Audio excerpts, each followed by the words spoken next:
So the theme for this live show today is the New Zealand glaciers. It is obviously an activity that a lot of people coming to travel in New Zealand have on their itinerary. It's kind of a must-do when traveling, especially on the southern end of New Zealand. So we thought we'd cover a little bit of information about all the different glaciers which are available to you as a tourist to visit, a few tips, a few tricks, answering a few common questions and all that good thing.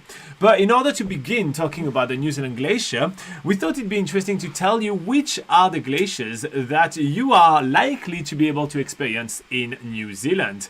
So let's get started with the map. All right. So the first glacier, and probably the most popular glacier in New Zealand that you'll be able to visit as a tourist, is Franz Josef Glacier. It's located on the west coast of New Zealand. It's pretty much on the one road that everybody has to drive through when making their way around the southern end of New Zealand. It is by far the most popular glacier, so there is a lot of facilities, there is multiple tour companies, plenty of accommodation, and all that good thing.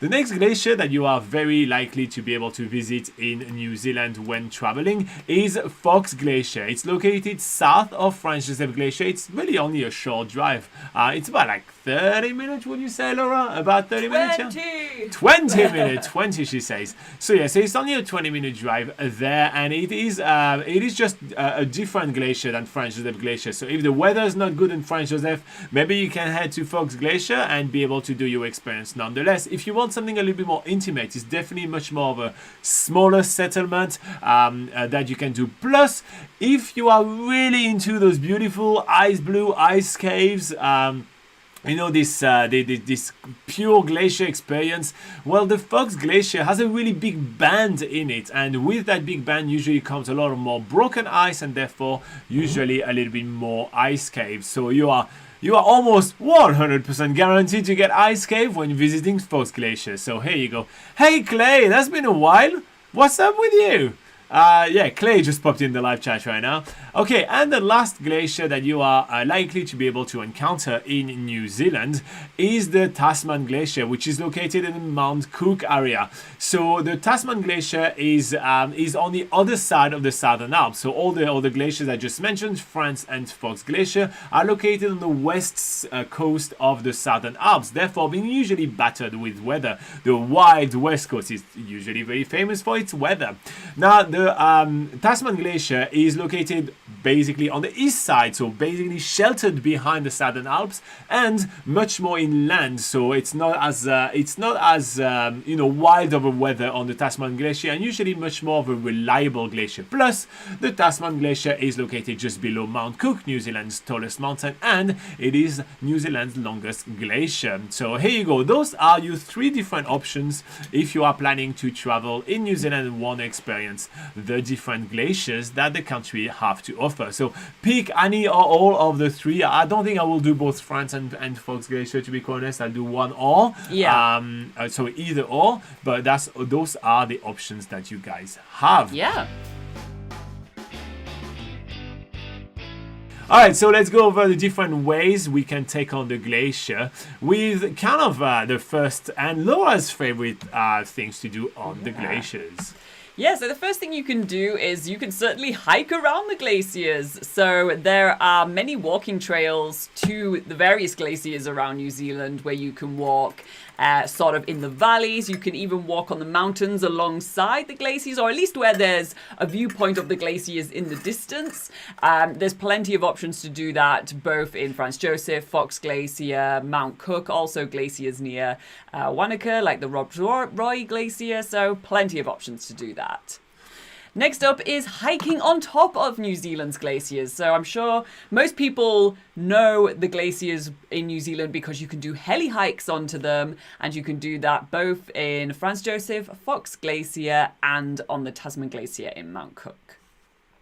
Next up is kayaking on the glacial lakes. So a really cool aspect of the glaciers is actually the formations and landmarks that have been left in the wake of the glaciers retreating, particularly Lake Maporika in Franz Josef, where you can do kayaking tours there. And you can even do kayaking tours in summer at Mount Cook around the icebergs that the glacier has left behind. And if you are planning on researching which company to do a glacial lake kayaking tour with, we're recommending Franz Josef Wilderness Tours. We know them, we have featured them in some of our videos, and they're pretty awesome places. Pretty awesome people to take you to pretty special places. Another thing you can do for the glaciers is hiking below the glaciers. So there are quite a few hikes, especially the Franz Josef Glacier has a glacier valley hike where you can basically go in the valley following the streams and see all the amazing waterfalls and formations that are left behind, literally in the valley of the glacier. In Fox Glacier, there's the Mount Fox route, which you can do similar to that. And then there's the Tasman Glacier hike also in Mount Cook. Another one you can do, another way to experience the glaciers is to fly above the glaciers. So there's helicopter tours, plane tours, even skydiving, where you can get views of the glaciers from above.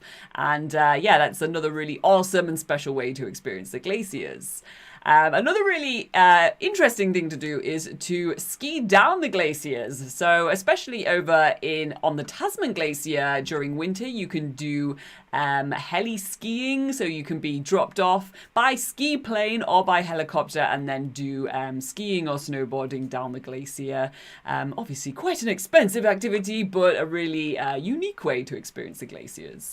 So Laura, out of all of those different ways to experience the glacier, what's your favorite? I have to say the glacier heli hike is pretty special. Getting to go on the glacier, go into the ice caves, and it just feels like a really cool sort of adventurous activity. Also, the helicopter tour in there, so you get to experience the glacier from above, a very short scenic flight to get there. It's kind of a complete package that I really think is a special experience. So let's talk about beautiful Franz Josef Glacier, and let's go over some of the most common questions that we usually receive about Franz Josef Glacier. So let's get started with one question that we get really often, and is it worth actually visiting Franz Josef Glacier, which, spoiler alert, is Laura's favorite glacier? Yeah, so I think it's absolutely worth visiting Franz Josef Glacier for sure. Any one of the glaciers, to be fair, is amazing to see. So I think you should always weigh up what is available at Franz Josef, Fox Glacier, and the Tasman Glacier in Mount Cook. All right, so can you walk easily on the Franz Josef Glacier, especially if you do not have any hiking or ice climbing experience? So you can't just, walk onto the glacier yourself, but you can take helicopter tours, which will either take you on glacier heli hiking tours, which gets you sort of in the ice caves, those sort of things. But there's also the option to take helicopter tours right onto the top of the glacier on the neve and just sort of walking in the snowy part of the glacier as well. So you have several options when it comes to actually being able to walk on the Franz Josef Glacier. Now, the controversial questions that we kind of already answered a little bit is, which glacier is better, Franz or Fox Josef Glacier? Fox Josef. So which is better, Fox or Franz Josef? So Fox Glacier is what we've found in our experience and what we've heard also from other people's experiences as well, that there tends to be more ice caves in Fox Glacier because of that sort of bend in the valley, which creates more of those ice caves to explore. Also, Fox Glacier has less tours going on top of it, so it's less of those helicopter sounds and stuff like that while you're doing your tour compared to Franz Josef Glacier. However, Franz Josef Glacier has more departures, more options to get on the glacier, so really depends on your itinerary, what you can fit in. Also budget as well. The Franz Josef Glacier heli hikes are a little bit cheaper than going onto Fox Glacier. Now, how many days would you need in Franz Josef Glacier? So in Franz Josef Glacier, we definitely recommend having just leaving at least a couple of days, like a couple of full days in the area, because if you are planning on doing any outdoor activities, any heli hiking, or even just doing the walking hikes, and you want to be able to, experience them in semi-decent weather, then, well, the weather is very changeable on the west coast. It is very renowned for its heavy rain, which can cancel a lot of flights, that sort of thing. So if you are planning on doing any of those activities, at least give yourselves a couple of days in the area. Okay, so now the next one is going to require you to move. Can you show us again where is Franz Josef located? Okay. So Laura is making her way over there. Okay, so where is Franz Josef, Laura? So Franz Josef is located on the west coast of the South Island, and it is located partially down here. So around this area here. All right. So while Laura is coming back, I'm going to talk about how to get to Franz Josef Glacier. So to get to Franz Josef Glacier, it's pretty easy. You just have to be on the west coast of the South Island of New Zealand. And at that point, it's literally right on the main road. Now, that said, if you're coming to New Zealand and you specifically want to see the Franz Josef Glacier yourself, well, you know, you've got to make your way to that State Highway 6, which is kind of like this road on the west coast. So the closest international airport will be the Christchurch Airport, which still is going to be about 4 hours and 40-minute drive away from Franz Josef Glacier.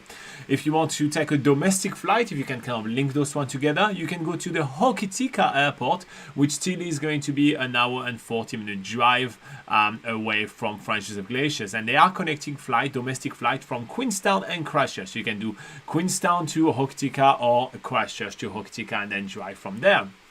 There is obviously a train, the beautiful Transalpine, running from Christchurch to Greymouth, and then there from Greymouth, so you can drive 2 hours and 15 minutes and make your way to Franz Josef Glacier.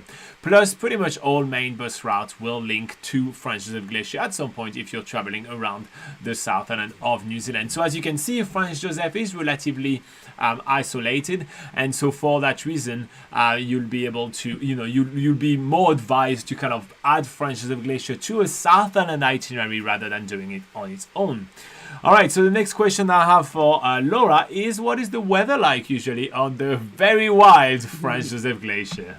Okay, starting with the temperature, the daily average in Franz Josef is 11.5 degrees Celsius, so that's 52.8 degrees Fahrenheit, while the yearly average rainfall is, wait for it, 3,987 millimeters, that's 157 inches, and that's the yearly average rainfall in Franz Josef, and that's one of the wettest climates in New Zealand. So yeah, a lot of rain.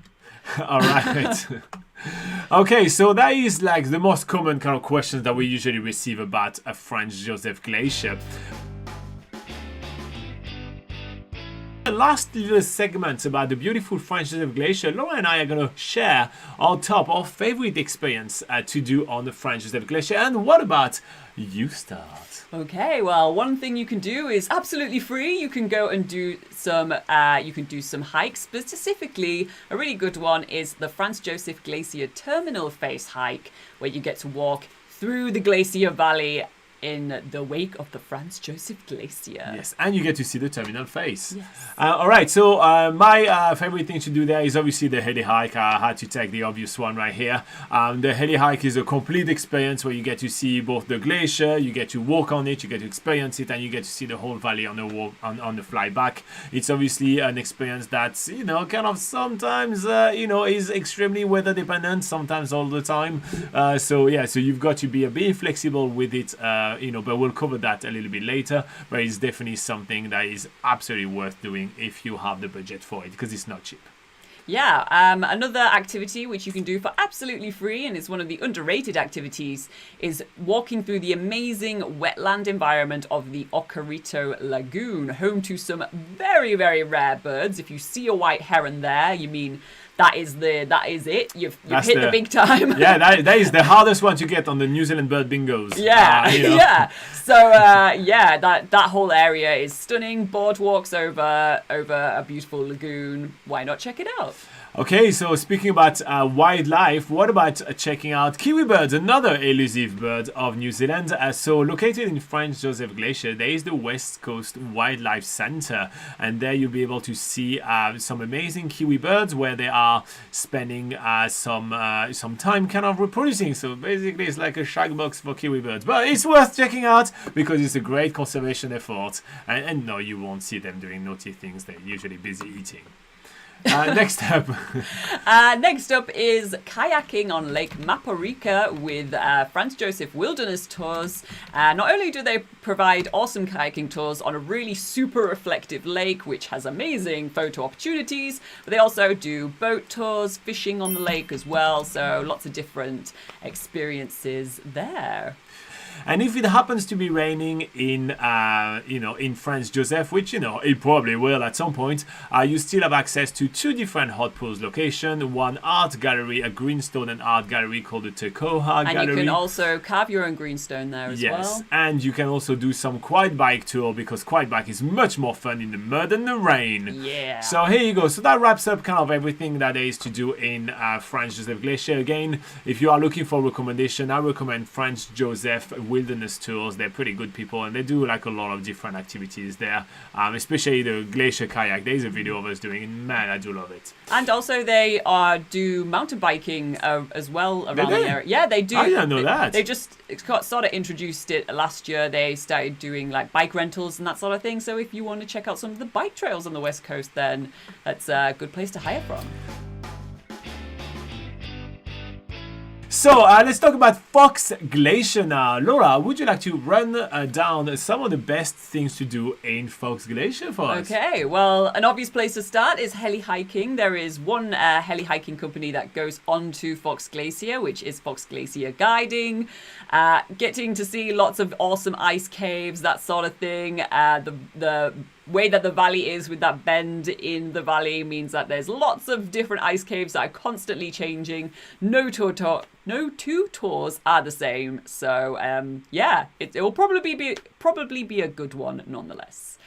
Next up, you have the views of Lake Matterson. So this is a sort of the typical postcard photo that you get from New Zealand, where you see beautiful reflections of the mountains and the forest surrounding a really reflective lake, and that is Lake Matterson. So there is a short walk. It takes about 2 hours to do the entire loop track, or you could go to the main viewpoint and back in a bit of a shorter time. Beautiful forest, so that is a really good option to do near Fox Glacier.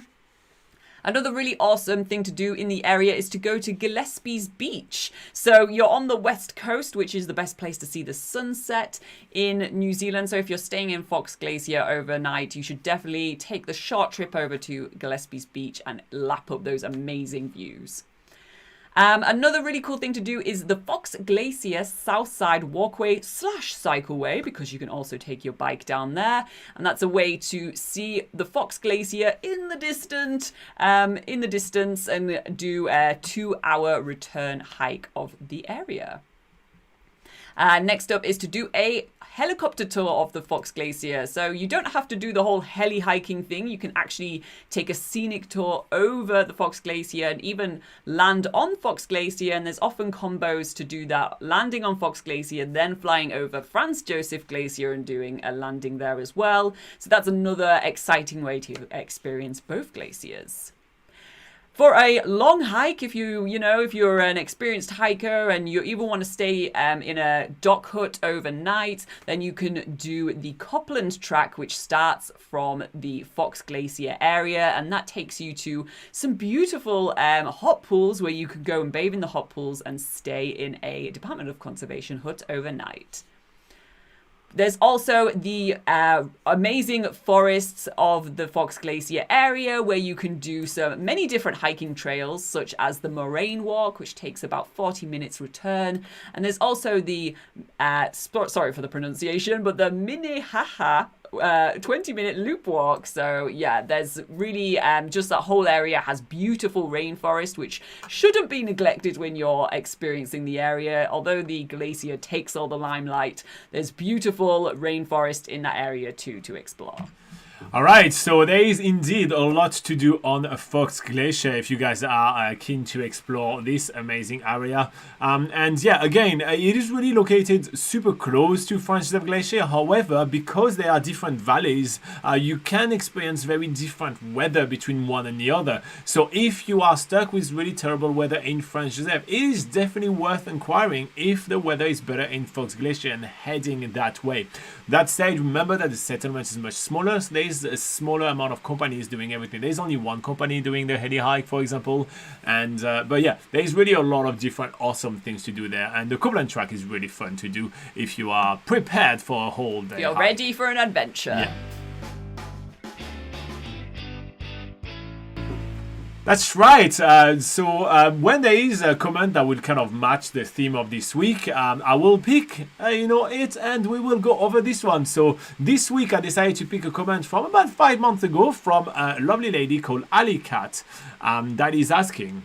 She asks, great video, thanks for sharing. It seems like Fox Heli Hike has only 2 timings a day, i.e. 8:50 a.m. and 11:50 a.m.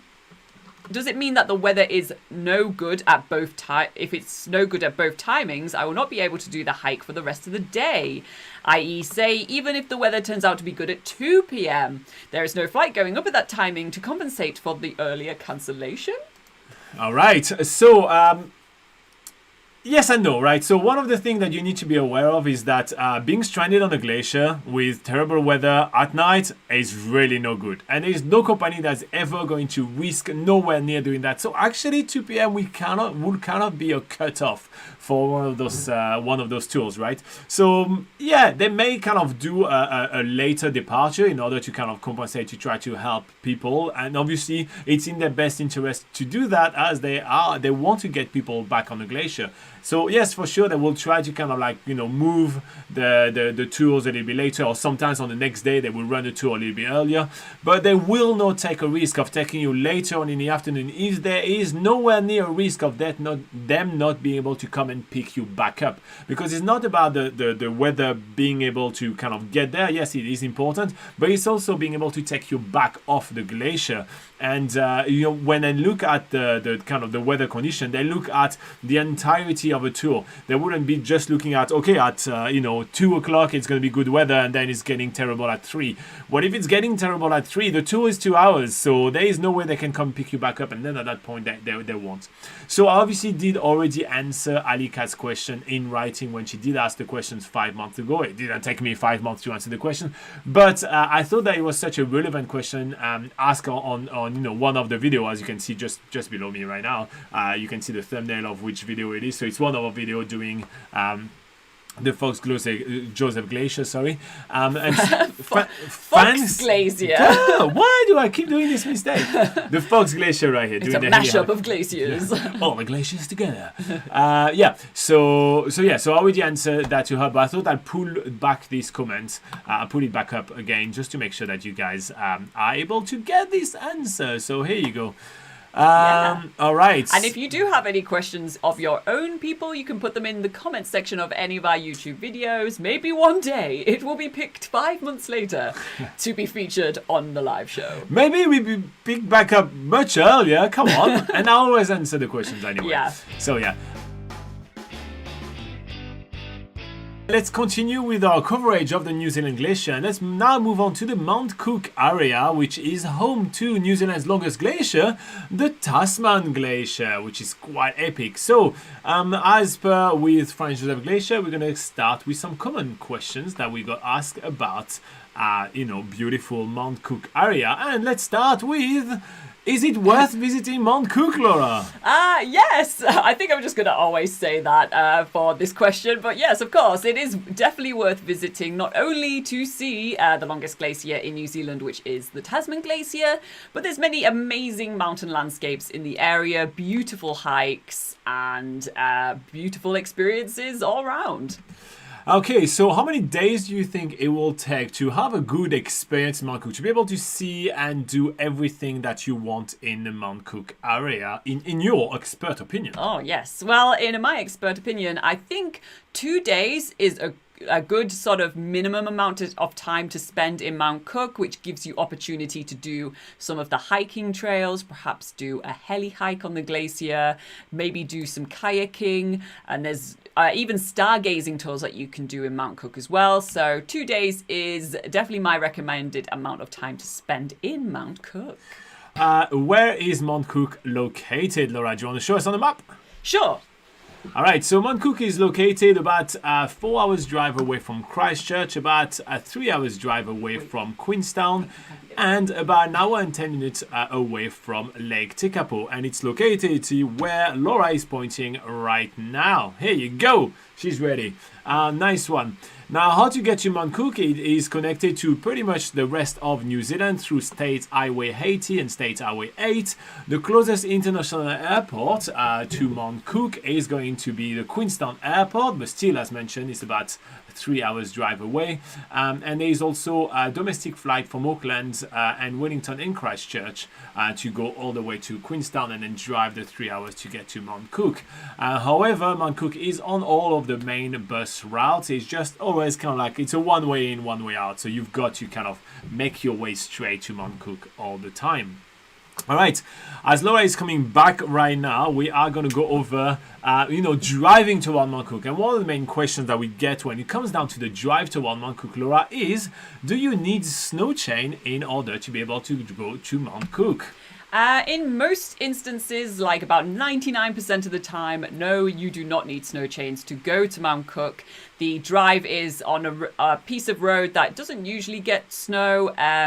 So yeah, usually you're totally fine. But during winter, usually between June and August, there are the odd times where the snow does fall onto the road. So if you are planning on traveling during those winter months, just make sure you check on the NZ Transport Agency's website for updates on that road.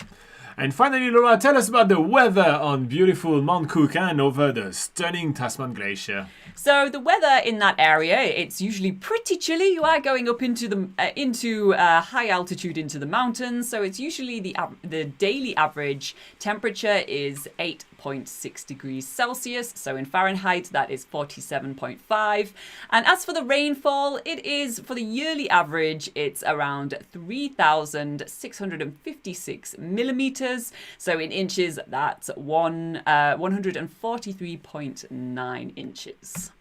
All right, so yeah, that's kind of like your quick rundown of the beautiful Mount Cook area. When it comes down to like the most popular questions that we get, we'll go back to live chat and then we'll tell you our favorite things to do in Mount Cook very shortly. All right, so before we wrap up this show about, all the New Zealand glacier, we thought we'd tell you about the top experiences to do in Mount Cook. At least really quickly, Laura, what's your favorite things to do in Mount Cook? Is this a leading question or should I just say? Okay, yeah. The hook. Yeah. Here's the third blunder of the day. I think the number one thing to do is the Hooker Valley Track, which actually takes you to see the view of a different glacier.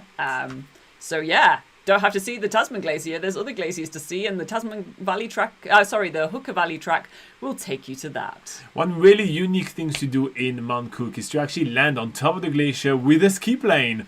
Taking the ski plane in Mount Cook is a very interesting and unique experience, and you can see us doing that on the channel, so check that out. Another thing to do is to do glacier heli hiking. Yes, you can do that as well with Mount Cook Glacier Guiding and the helicopter line, also based in the Mount Cook area. And you land on the Tasman Glacier. Yes. Okay, another cool thing to do is to do a boat tour with Glacier Explorer, where you're going to go on the glacier lake in between icebergs and everything. It's a really fun tour to do, and you will be reminded of the sheer tiny size of your existence compared to the sheer gigantic size of other of nature's elements, i.e. like big, amazing, like glacial face and everything like that. And finally, you can do stargazing in Mount Cook. There are guided stargazing tours where you get to use powerful telescopes, or, you're in a dark sky reserve. You can just simply drive a little bit out of the village and look up and enjoy the view on a clear night. All right. Cool. Okay. So if it's raining in Mount Cook, which it is at times, obviously, there's a couple of extra things to do. There is the Aoraki Mount Cook National Park Visitor Center, the Sir Edmund Hillary Alpine Center, and there is a really cool bush walk completely sheltered under the trees, which is the Governor's Bush Walk.